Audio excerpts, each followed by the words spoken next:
Welcome to Zooming with the Aldermen, a series of interviews sponsored by the League of Women Voters of Chicago. My name is Judy Schindler. Founded 101 years ago, right here in Chicago, the League is a nonpartisan political organization which encourages the,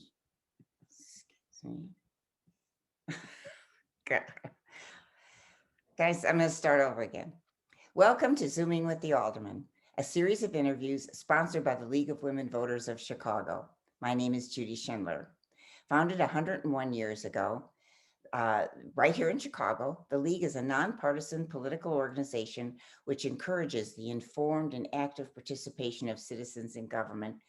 It works to increase understanding of major public policy issues and influences public policy through education and advocacy. The League is one of hundreds of local leagues all across the country. These interviews with the aldermen are part of our efforts to educate people about those who represent us by setting the policies and ordinances that govern us here in Chicago. Today, our guest is Alderman Leslie Hairston of the 5th Ward. Welcome, Alderman Hairston. Thank you, Judy. So happy to be here with you. And we appreciate the time you're taking to be with us. I gotta say, I love the Zoom. Don't we all? It's become part of our life. It is part of our life. Please note that the Zoom session is being recorded and will be available for viewing after today on the League website. We'll be sending you and everyone who registered for this program who's not a member, a link to the video when it becomes available. Also, everyone should know that we've provided the alderman a copy of the questions I'll be asking ahead of time. Before starting those questions, we want to show you a map of all 50 wards in Chicago.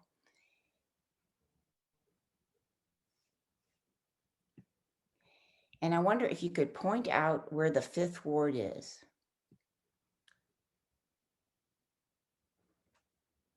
There you go. So you're close to the lake. You're on the south side. Could you show us a map of the 5th ward, Hannah?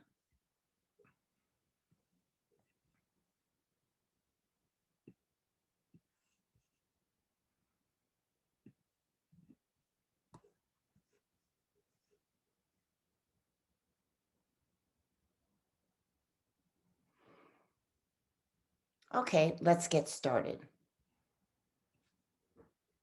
Alderman, can you describe your ward? Where is it? What are the main boundaries? What neighborhoods does it include? So it includes the neighborhoods of Hyde Park, South Shore, Woodlawn, and Greater Grand Crossing. The easternmost boundary, this is the easiest part, is the lake. The northernmost boundary is 49th Street. The southernmost boundary on the east side is the South Shore Cultural Center. And on the west side is 79th and South Chicago. So this is a wonderful cultural area. It is, I think it is one of the most diverse wards in the city. And we have people from all around the world. We have everybody from any stratosphere. So it makes it a wonderful place, not just to live, but to represent. And what are the key issues facing the people of your ward? Or are there a number of issues because it's so diverse? Well, because of its diversity, there are always issues. But I think the number one on everybody's radar right now is the violence. And the violence that is plaguing the city, the violence that is plaguing our neighborhoods, the large number of carjackings. Some people may recall this past summer that one of my neighborhoods, the Hyde Park area, was one of the sites on a mass shooting spree. And so in a neighborhood that generally enjoys its fair share of crime, but nothing of this magnitude. It has really heightened everybody's sense of safety and security. And when did you first join the city council? I was first elected in 1999. Why did you decide to run for alderman? Well, actually, I have lived in this neighborhood and in pretty much in the Fifth Ward my whole life. I grew up here. I went to school here. My parents were here. I'm still a resident here. And I had noticed that there were some changes being made in the neighborhood that I didn't like. I actually had just returned from living in Springfield, Illinois, having worked for the Attorney General and then the state's Attorney's Appellate Prosecutor's Office. And so I just noticed some changes in my neighborhood, and I had always been taught, get involved. If you don't like what you see, get involved. So I started attending CAPS meeting. I started attending the Park District meetings. I started attending a lot of other community meetings and, formed a block club. And then somebody said you should run for office. And I actually laughed. I thought that was the funniest thing I had ever heard.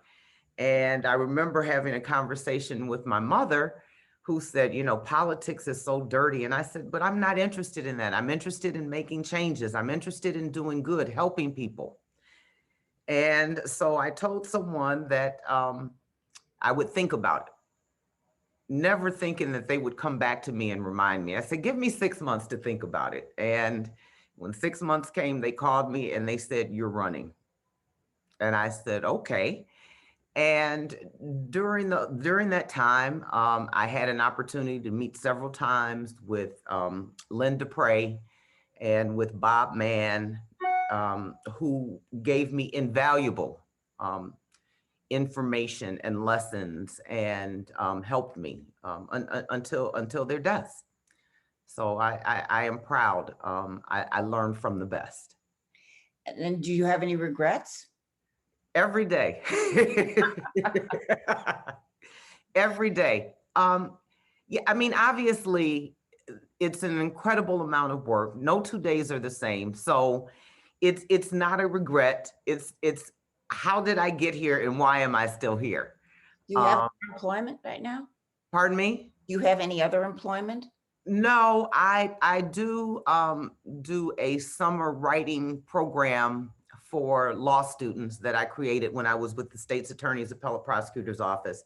So I just interview the students at the law school. So it's not really, I'm not practicing law, but I'm still involved in helping young people get educated, making sure that they are exposed to the opportunities that they might not otherwise be exposed to, and really helping women and minorities navigate the legal system. And what city council committees do you serve on?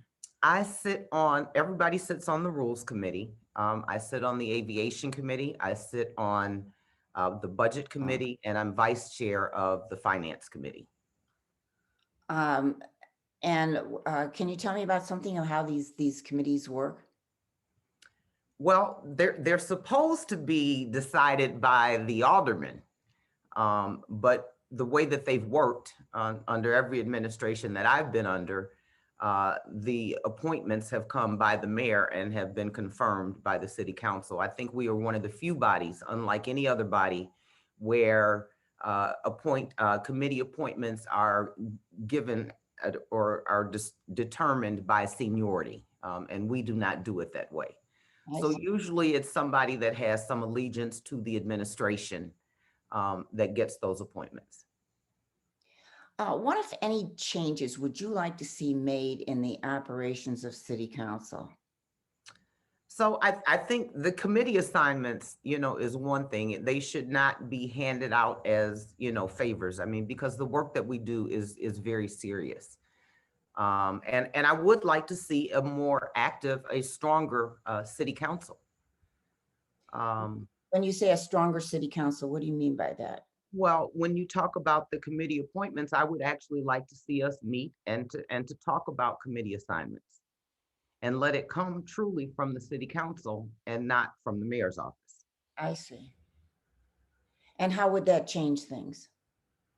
Well, I think that you would have people with more experience in different positions. I think that it allows for more independence, I do believe, because you're not beholden to the fifth floor. I see. Now, here's another topic. Mhm. Would you be willing to allow applicable departments to make decisions on some of the items that now require ordinances, as long as your office or any alderman was consulted? For example, parking prohibited designations, loading zones, standing zones, permit parking, traffic warning signs or signals. Would you want to see many of these issues handled by the departments with your okay, as opposed to everything coming to you? Would Well, that, I don't worry about, um, I don't worry about when they are not coming to me. What I do worry about is the people that are living in the neighborhood having a voice or having a say. It is, there are some things that, people may or may not want in their neighborhood. And they should have a voice, and that's what they elected the aldermen to do. I've seen during this is my third administration, I've seen ways in which the collaboration between the aldermen and the city departments has been good, and I've also seen it where it has not been good. And at the end of the day, the alderman is the one, whether things go good, bad, or otherwise, we wear the hat. And so I think it's important to have the alderman be a part of it because he or she speaks for their residents. I see. It's a good point. The league has long supported an independent commission to draw ward boundaries rather than the aldermen themselves determining it. Would you support the concept of creating an independent commission to draw the next set of ward boundaries? So I think on that one, I would have to say it depends on how the commission is selected. In Chicago, politics is a part of everything. Mhm.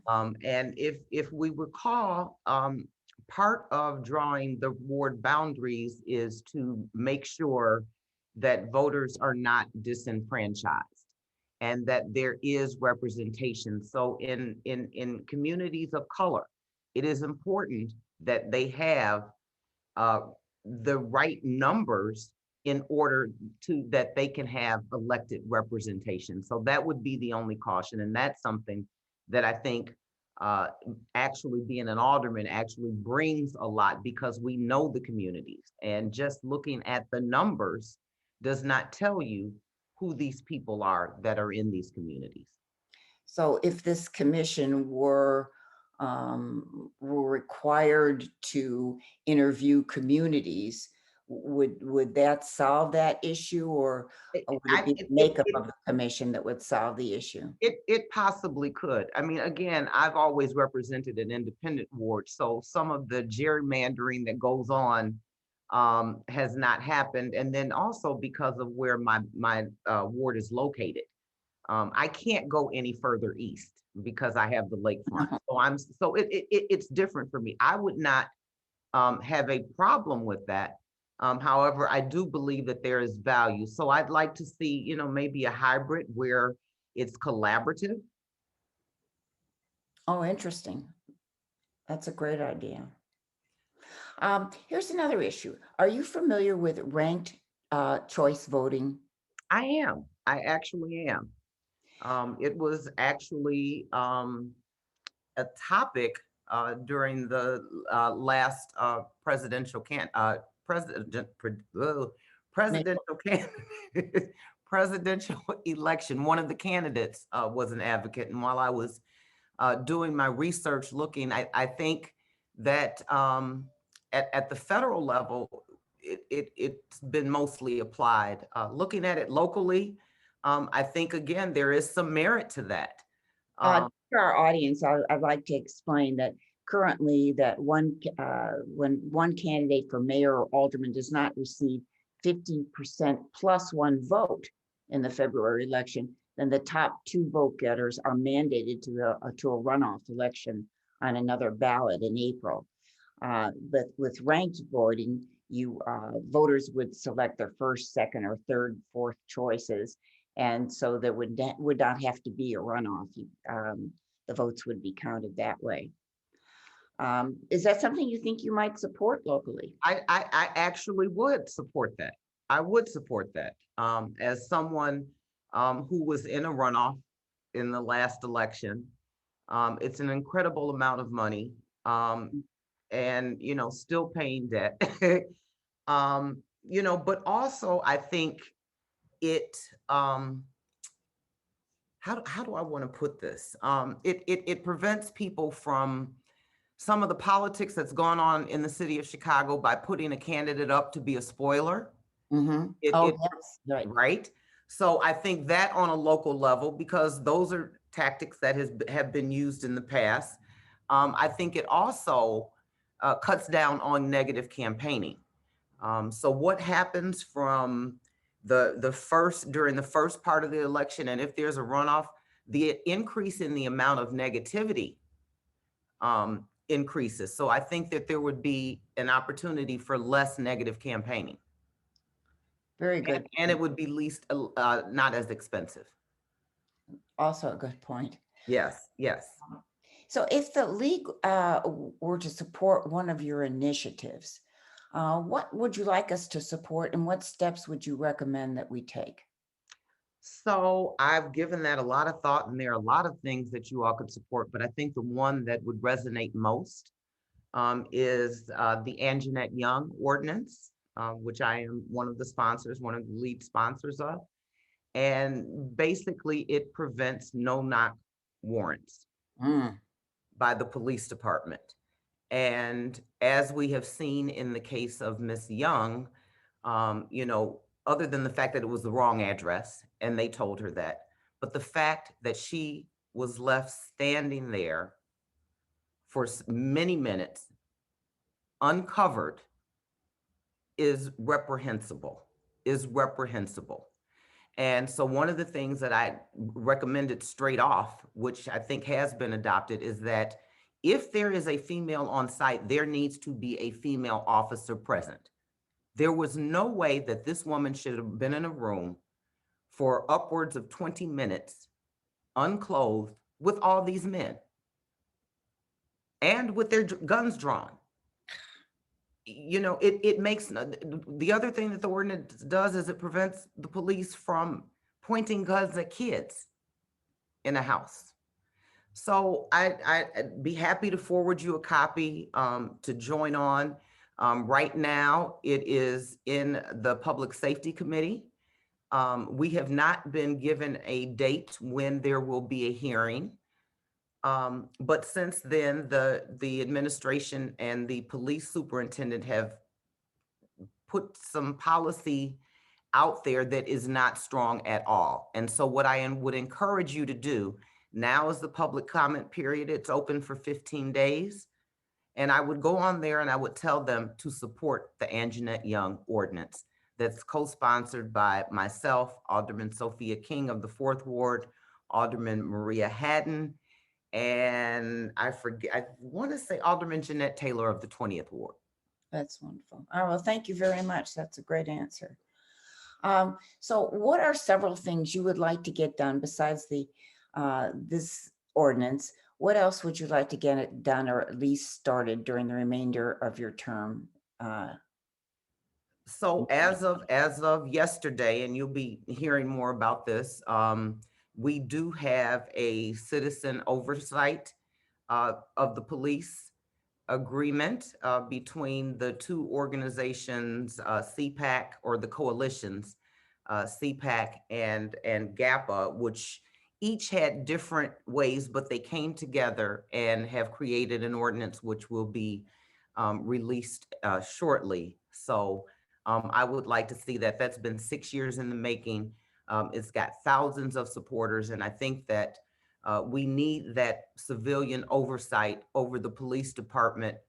I've been advocating for it for more than 10 years, but to actually, usually it just dies in committee. So this time that there's an actual chance for it to come to the floor for a vote, I think that that's very important.